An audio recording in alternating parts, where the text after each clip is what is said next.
दोस्तों, आज की कहानी है सासू माँ आप खाना खाने के बाद बर्तन पटकती क्यों हो। दोस्तों, कहानी शुरू करने से पहले अगर आपने हमारे चैनल को सब्सक्राइब नहीं किया है तो सब्सक्राइब कर लीजिए ताकि आपके पास पहुंचे हर नया वीडियो। आज भी छोटी बहू सुमन सासू माँ से बहस कर रही थी। दोनों में से कोई भी एक झुकने को तैयार ही नहीं हो रही थी। घर का माहौल बिगड़ता जा रहा था। ये तो रोज की ही रामायण है। यह सोच कर उन दोनों को लड़ते छोड़कर दोनों बेटे अपने काम पर निकल गए। बच्चों ने माँ से अपना टिफिन लिया और अपने स्कूल रवाना हो गए। आखिर जब अपने काम से फ्री हुई तो बड़ी बहू सुधा ने रोकना चाहा, पर छोटी बहू ने यह कहकर लताड़ दिया कि मुझे मत समझाइए, मुझसे आपकी तरह जी हुजूरी नहीं होती। सासू माँ से कहा कि आप चुप हो जाइए, तो सासू माँ ने भी लताड़ दिया, तुम मुझे क्यों चुप करा रही हो, उसे चुप करा। आखिर दोनों ने ही नहीं सुनी तो दोनों को लड़ता छोड़कर सुधा अपने काम में लग गई। लड़ झगड़ कर जब दोनों थक गई तो अपने आप ही चुपचाप अपने अपने कमरों में चली गई। पर फिर भी नाक इतनी ऊंची कि अपने अपने कमरों से निकलकर खाना खाने के लिए भी नहीं आ रही। सुधा ने 2 बार जाकर भी कहा भी, लेकिन दोनों उठ कर नहीं आई। सासू माँ को तो खाना डालकर खुद ही उनके कमरे में देने गई, पर उन्होंने मना कर दिया तो खाना वहीं पर रख आई। सुमन को कहा, उसने भी मना कर दिया। आखिरकार सुधा को भूख लग रही थी तो उसने रसोई में जाकर अपना खाना लिया और चुपचाप अपने कमरे में आकर खाना खाने बैठ गई। ये तो हर रोज का ही वाकया होने लगा था, इसलिए अब घर में किसी को कोई खास फर्क पड़ता भी नहीं।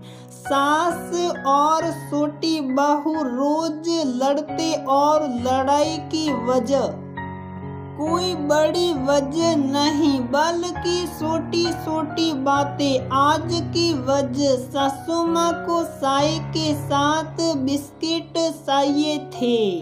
सासू माँ अक्सर पार्ले जी बिस्किट लेती थी, पर आज उनका मूड दूसरा बिस्किट खाने का था। वह घर में था नहीं, बस इसी को उन्होंने मुद्दा बना लिया और दोनों बहुओं को चिल्लाने लगी। पर छोटी बहू ने पलटकर जवाब दे दिया, बस झगड़ा हो गया। सासू माँ ने सीधा झगड़ा शुरू किया। ये भी नहीं सोचा कि जो चीज घर में नहीं है छोटी बहू सुबह सुबह कहाँ से लाकर देगी। वहीं छोटी बहू ने भी सीधा जवाब देना शुरू किया, ये जानते हुए भी कि सासू माँ को भी झुकने की आदत नहीं। खैर खाना खाकर सुधा बर्तन रखने रसोई में गई तो देखा छोटी बहू भी अपने लिए खाना लेने आ गई। उसने सुधा की तरफ एक नजर देखा और चुपचाप अपनी थाली लगाने लगी। सुधा बर्तनों को धोने लगी तो सुमन ने कहा, रहने दो भाभी, सुबह से आप अकेली ही काम कर रही हो, मैं धो दूंगी, कोई बात नहीं सुमन, तुम खाना खाओ, बर्तन मैं धो लूंगी। भाभी आप इंसान हो या क्या हो, किस मिट्टी की बनी हो, क्यों क्या हो गया, आपको बिल्कुल भी फर्क नहीं पड़ता क्या? मम्मी जी हमारे साथ इस तरह से व्यवहार करती हैं, आप को अच्छे से पता है कि गलती उन्हीं की होती है। आप इतनी आसानी से जी हुजूरी कैसे कर लेती हो? मैं जी हुजूरी नहीं करती सुमन, बस मुझे इतना अच्छे से पता है कि पत्थर से माथा फोड़ोगे तो पत्थर का कुछ नहीं जाएगा, बल्कि चोट तुम्हें ही लगेगी। मतलब मम्मी जी हमारी सास है, इसलिए बहू के सामने झुकना उन्हें पसंद नहीं। शायद इसके लिए घर में लड़ाई झगड़े हो जाए। कौन से लड़ाई झगड़े? उनके दोनों बेटों को पता है कि मम्मी जी बात का बतंगड़ बना देती हैं, इसलिए चुपचाप अपना काम करके निकल लेते हैं। मुझे अच्छे से पता है कि अगर एक जवाब दूंगी तो 10 जवाब सुनने को मिलेंगे, इसलिए कानों में रुई लगाकर चुपचाप काम करने लग जाती हूँ और मम्मी जी अपने आप ही बड़ा कर चुप हो जाती हैं, पर तुम पलट कर जवाब दे देती हो, इसलिए तुमसे लड़ाई झगड़े हो जाते हैं। सुबह उन्होंने दोनों बहुओं को चिल्लाकर कहा था, पर जवाब सिर्फ तुमने दिया था, पर बर्दाश्त नहीं होता भाभी।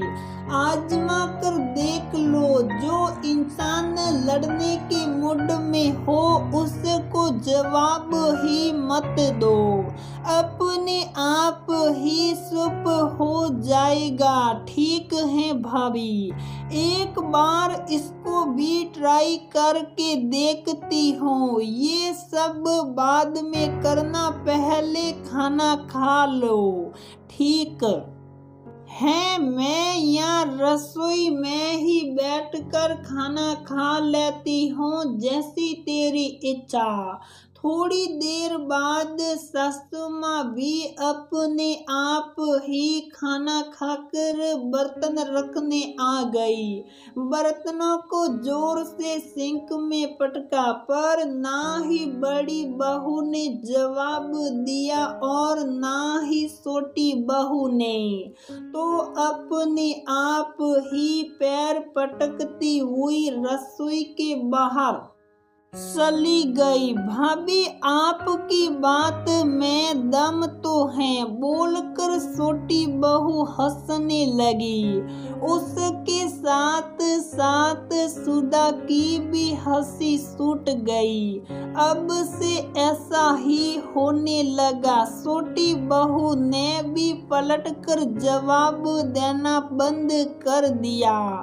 थोड़ी देर सासू माँ चिल्लाती रहती हैं, पर कोई जवाब ना पाकर अपने आप ही फिर चुप हो जाती हैं।